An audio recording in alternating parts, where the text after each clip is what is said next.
दिन था 6 अगस्त 1945। तकरीबन सुबह के 8:20 हो रहे थे। जापान के शहर हिरोशिमा पर कुछ ऐसा होने वाला था जो कभी हिरोशिमा के लोगों ने इस चीज की कल्पना भी नहीं की थी। सुबह के 8:20 हो रहे थे। सब लोग ऑफिस जाने की तैयारी कर रहे थे, बच्चे स्कूल जाने की तैयारी कर रहे थे और घर की महिलाएं किचन में खाने बनाने की तैयारी कर रहे थे। पर इन्होंने ये नहीं सोचा था कि कुछ अगले पल में हमारे साथ ऐसा होने वाला है। वो पल हमारी जिंदगी का आखिरी दिन होगा। सब लोग अपने काम में व्यस्त थे। जापान की आर्मी रडार पर काम कर रही थी। तभी उनको रडार पर कुछ हलचल सी दिखाई देती है। जब बाद में पता चला कि अमेरिका से हिरोशिमा की तरफ एक फाइटर विमान आ रहा है। ये सब देखकर आर्मी ने इमरजेंसी साइलेंट बजा दिया और इसके बाद सारे रेडियो बंद करा दिए। अगर जापान की सेना चाहती तो अपने विमान भेजकर अमेरिका के इस विमान को रोक भी सकती थी, पर सेना ने ऐसा कुछ नहीं किया क्योंकि वर्ल्ड वॉर में जापान की इतनी बुरी स्थिति हो गई थी कि जापान के पास प्लेन उड़ाने के लिए फ्यूल भी नहीं था।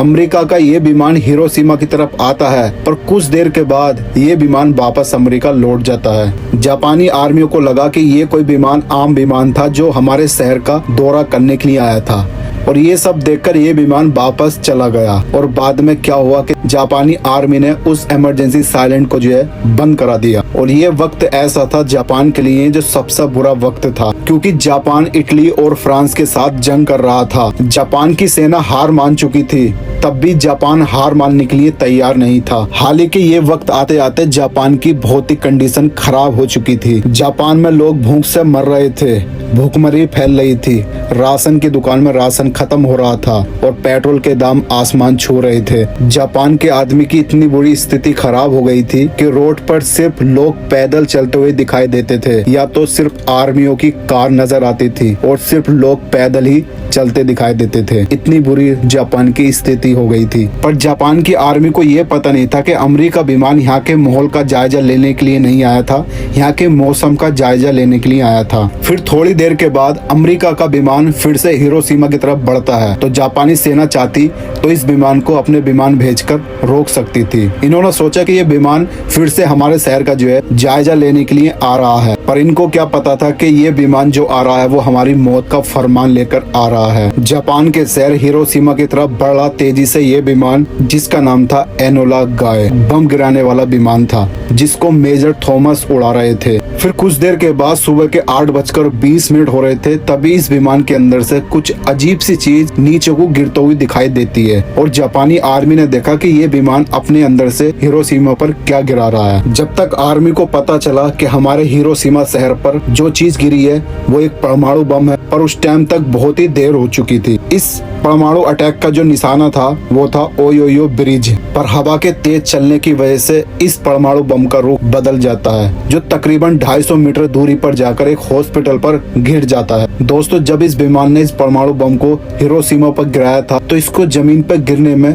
43 सेकंड का वक्त लगा था और इस परमाणु की शक्ति 15,000 TNT के बराबर थी। और जब ये परमाणु फटा तो इसका टेम्परेचर 4000 से भी ज्यादा का पहुंच चुका था। और ये परमाणु जब फटा तो आसमान में एक और अमेरिकी विमान उड़ रहा था। उस विमान के पायलट बताते हैं कि जब मैं आसमान में अपना प्लेन लेकर जा रहा था, मेरी आंखों के सामने ऐसा लगा जैसे कि धरती पर सूरज आ गया है। और इस परमाणु बम का धमाका इतना खतरनाक था कि जमीन पर जो भी चीज कंक्रीट से बनी थी, चाहे वो बिल्डिंग हो, कोई भी चीज बनी थी, वो सब कुछ तबाह हो गई और इंसानों का तो पल भर में ही सफाया हो गया। पता ही नहीं चला कि कब उन लोगों को मौत आ गई। जब ये परमाणु बम फटा तो 15 किलोमीटर दूर में दायरे में आने वाली हर चीज तबाह हो गई, चाहे वो इंसान हो, जानवर हो या कितनी बड़ी बिल्डिंग हो, सब चीज तबाह हो गई। हर वो चीज तबाह हो गई जो उस टाइम उस जगह पर मौजूद थी। और ये सब देखकर लोग कह रहे थे कि ऐसा लग रहा है कि जापान के इस शहर हिरोशिमा पर एक आग का तूफान आ गया हो।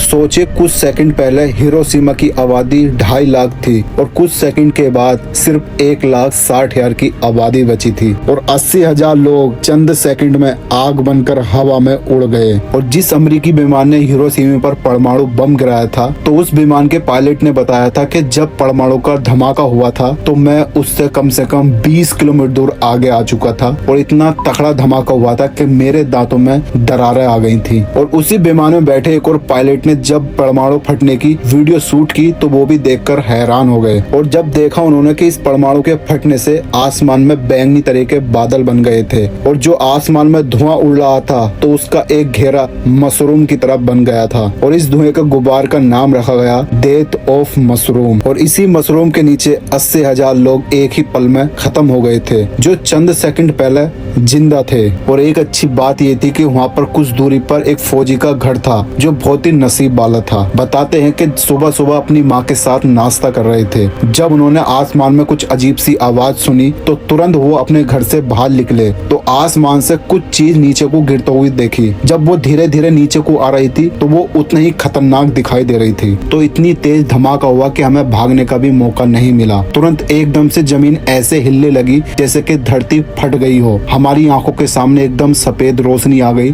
जिससे हम तुरंत अंधे हो गए और हमें पता नहीं चला बाद में क्या हुआ। जब हमारी आंख खुली तो हमारी आंखों के सामने लोगों की लाशें पड़ी थी, हर चीज तबाह हो गई थी। जब मैंने अपने हाथ को देखा तो मेरा एक हाथ जो है एक मांस के टुकड़े में बदल गया था। फिर बाद में उन फौजी को ये ख्याल आया कि मेरे साथ मेरी माँ भी थी और जब बाद में उन्होंने अपनी माँ को देखा तो सोचा कि मेरी माँ की किस्मत मेरी तरह नहीं थी, मैं बच गया पर मेरी माँ मुझे छोड़कर चली गई थी, इस दुनिया से अलविदा कह दिया था। और वो फौजी ये बात बताते हैं कि जो लोग मर गए थे वो किस्मत वाले थे और जो लोग बच गए थे तो उनकी जिंदगी मरने से भी बुरी थी। और ऐसी हिरोशिमा के स्टेशन पर एक टीचर खड़ी थी जिनका नाम था कल्याण। वो ट्रेन का वेट कर रही थी और जब उन्होंने आसमान की तरफ देखा तो एक काफी खतरनाक मशरूम की तरह विस्फोट होता है और पल भर में ही वो भी बेहोश हो जाती है। जब उनको होश आता है तो वो भी क्या देखती है कि उनकी आंखों के सामने लोगों की लाशें पड़ी हैं, लोग चीख रहे हैं, मदद के लिए चिल्ला रहे हैं पर कोई उनकी मदद करने के लिए नहीं आ रहा था। पर ये महिला कुछ लोगों को बचाने की कोशिश कर रही थी और आग इतनी तेज होती है तो ये महिला आग के अंदर नहीं जा पाती है। इतना इस महिला के बस की होता है, इतने लोगों की जान बचाती है और बाद में फिर अपने माँ बाप का ख्याल आता है तो ये महिला अपने घर की तरफ दौड़ती है। तक ये महिला अपने घर तक पहुंचती, फिर रास्ते में लोग चिल्ला रहे थे, मदद की गुहार कर रहे थे। किसी का हाथ कटा पड़ा था, किसी की चमड़ी उतरी पड़ी थी, किसी का धड़ से धड़ अलग पड़ा था। ये कहती है कि मेरी हालत ऐसी थी कि मैं किसी की मदद करने लायक नहीं थी। जब ये महिला जल्दी से अपने घर आकर देखती हैं तो इनकी माँ जो थी बेहोश थी, बहुत ज़्यादा घायल थी और इनके पिता दूसरे शहर रहते थे जो उनको कुछ भी नहीं हुआ था। और इस हादसे के बाद ये बोलती है कि मैं अपनी माँ को दूसरे शहर के हॉस्पिटल में ले जाने की कोशिश की। हॉस्पिटलों में इतनी भीड़ थी, लोगों की लाशें पड़ी थी, कोई चिल्ला रहा था पर हमें कोई जगह नहीं मिली। और इस घटना के चंद दिनों के बाद मेरे शरीर पर कुछ अजीब से छाले बनने चालू हो गए। कुछ दिन के बाद मेरे सर के सारे बाल भी झड़ गए। दोस्तों, इस हादसे के बाद जितने भी हिरोशिमा में लोग बचे थे वो भी एक जिंदा लाश की तरह हो गए थे। जापान के हिरोशिमा में तबाही आने के बाद, इतने सारे लोग मरने के बाद फिर भी अमेरिका के राष्ट्रपति ये कहते हैं कि हमने हिरोशिमा पर ऐसा बम गिराया है जिसकी वजह से जापान के शहर हिरोशिमा में तबाही मचाई है। बताया जाता है कि ये परमाणु 20 टन से भी ज्यादा का था जो जापान के हिरोशिमा में गिराया गया था। अमेरिका के राष्ट्रपति का ये कहना था कि जितने भी जापानियों ने हमारे सोल्जरों को मारा था ये उनकी मौत का बदला था। और अमेरिका के राष्ट्रपति कहते हैं कि हम इससे भी ज्यादा खतरनाक बम बनाने की तैयारी कर रहे हैं। पर अमेरिका के राष्ट्रपति को इतना सभी अफसोस नहीं हो रहा था कि हमने जिस बम को जापान के हिरोशिमा में गिराया है उस बम से लाखों लोगों की मौत हुई है। इतना सभी दुख नहीं हो रहा था अमेरिका के राष्ट्रपति को। बस ये कहा जा रहा था कि हमने अपने सोल्जरों का बदला लिया है। और जब हिरोशिमा पर परमाणु धमाका हुआ तो वहां से कुछ दूरी पर एक फौजी मौजूद थे और वो बताते हैं कि जब ये धमाका हुआ, इतना खतरनाक धमाका हुआ, मुझे आग की हवा ने कई मीटर दूरी उठाकर फेंक दिया और अचानक से मैं बेहोश हो गया, मुझे पता नहीं चला। जब उनको होश आया तो उन्होंने भी यही देखा कि मेरी आंखों के सामने लाशें पड़ी हैं, हर चीज तबाह हो गई है, लोग मदद से चिल्ला रहे थे पर कोई भी मदद करने के लिए नहीं आ रहा था। और बताते हैं कि जैसे मैं आगे चलता हूँ तो मुझे एक सूखा हुआ पेड़ दिखाई देता है जो बम के धमाके से वो पेड़ सूख गया था। जैसे मैं किसी तरीके से खड़ा हो होकर जब मैं उस पेड़ के धोड़े जाकर देखता हूँ तो उस पेड़ के धोड़े एक छोटा सा बच्चा पड़ा था जो बहुत ज्यादा चीख रहा था और मेरी आंखों के सामने उस बच्चे की चीख चीख कर मौत हो गई, पर मैं कुछ नहीं कर पाया। बताते हैं कि मेरी हालत इतनी खराब थी कि मेरे शरीर में खुद जान नहीं थी। मैं किसी तरीके से उस पेड़ तक पहुंचा था और इस धमाके के बाद जितने भी लोग बच गए थे तो वो लोग रोड के ऊपर भागने लगे। ऐसा लग रहा था कि जैसे मुर्दे जमीन पर चल रहे हों। सारे लोगों के मुंह से खून के झाग निकल रहे थे और इनके शरीर पर काफी मोटे मोटे छाले हो गए थे। ऐसा लग रहा था जैसे कि इनके मांस को छूने से इनके शरीर का मांस अलग हो रहा हो। ये सारे लोग तड़प तड़प कर पानी के लिए चीख रहे थे, पर इनको कोई भी पानी पिलाने वाला नहीं था, कोई किसी की मदद करने वाला नहीं था। हालांकि कुछ देर के बाद वहाँ पर बारिश हो जाती है, पर यह बारिश भी एक मौत की बारिश थी। जो भी परमाणु से रेडिएशन निकली थी वो उसी रेडिएशन की बारिश हुई थी और इस बारिश का पानी ऐसा था जैसे कि आसमान से काला ग्रीस बरस रहा हो और जिस इंसान के ऊपर भी ये पानी गिर रहा होता है वो भी कुछ दिन के बाद कैंसर जैसी बीमारी से उसकी भी मौत हो जाती है। आपको मैं एक बात और बता दूं, हिरोशिमा पर जब परमाणु बम फटा तो तुरंत 80,000 लोग मरे थे और इस बम के फटने से चंद दिनों के बाद 60,000 लोग इस बम के रेडिएशन से मर गए थे।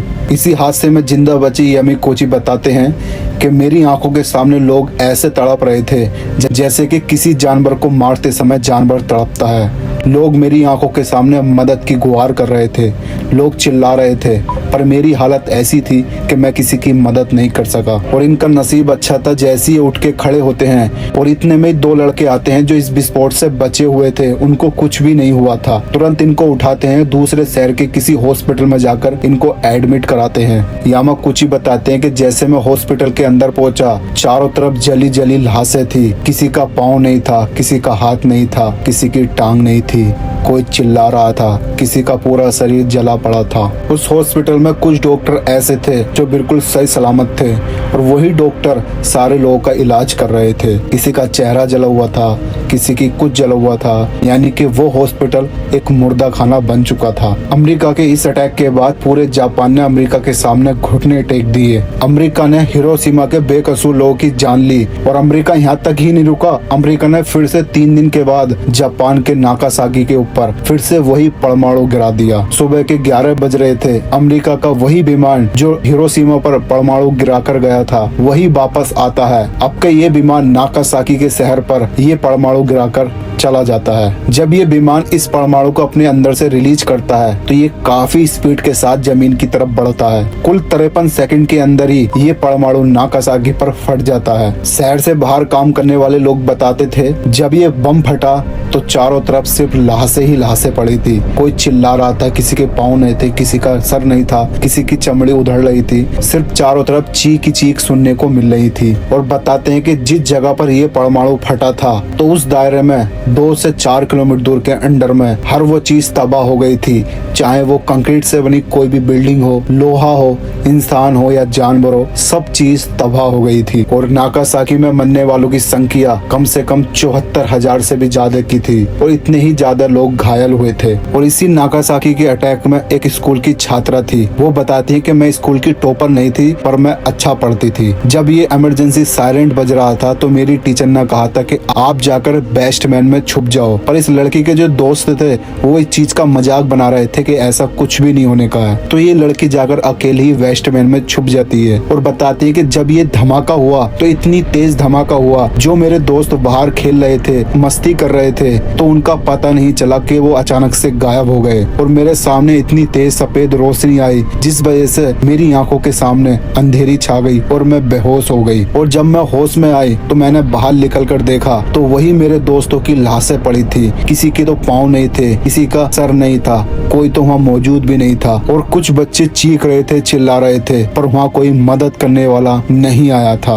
दोस्तों वो वक्त ऐसा था कि किसी ने परमाणु बम का नाम भी नहीं सुना था। जापान के हिरोशिमा और नागासाकी लोगों ने ये सोचा, ऐसा लगा कि जैसे कि आसमान में सूरज फट गया हो। और फिर भी नागासाकी के बाद अमेरिका के राष्ट्रपति कहते हैं और अभी भी जापान ने सरेंडर नहीं किया, हम इससे भी ज्यादा अटैक करेंगे और इससे भी ज्यादा लोगों की जान जाएगी। लगी। तभी 3 से 4 दिन के बाद जापान ने अमेरिका के सामने सरेंडर कर दिया और तभी ये वर्ल्ड वॉर 2 जो है खत्म हो गई थी। भले ये जंग उस दिन खत्म हो गई पर नागासाकी और हिरोशिमा के लोगों को तबाह कर गई, जिन्होंने कल्पना भी नहीं की थी। चंद सेकंड से पहले वो लोग जिंदा थे और चंद सेकंड में सारे लोग राख बनकर तबाह हो गए। और उसके बाद किसी देश ने किसी देश के ऊपर परमाणु अटैक नहीं किया है, क्योंकि इतिहास गवाह है जापान के नागासाकी और हिरोशिमा पर जो परमाणु अटैक हुआ है वो दुनिया हमेशा तक याद रखेगी। तो दोस्तों, आपको ये वीडियो देखकर आपकी आंखों में आंसू आ गए होंगे, आपके रोंगटे खड़े हो गए होंगे।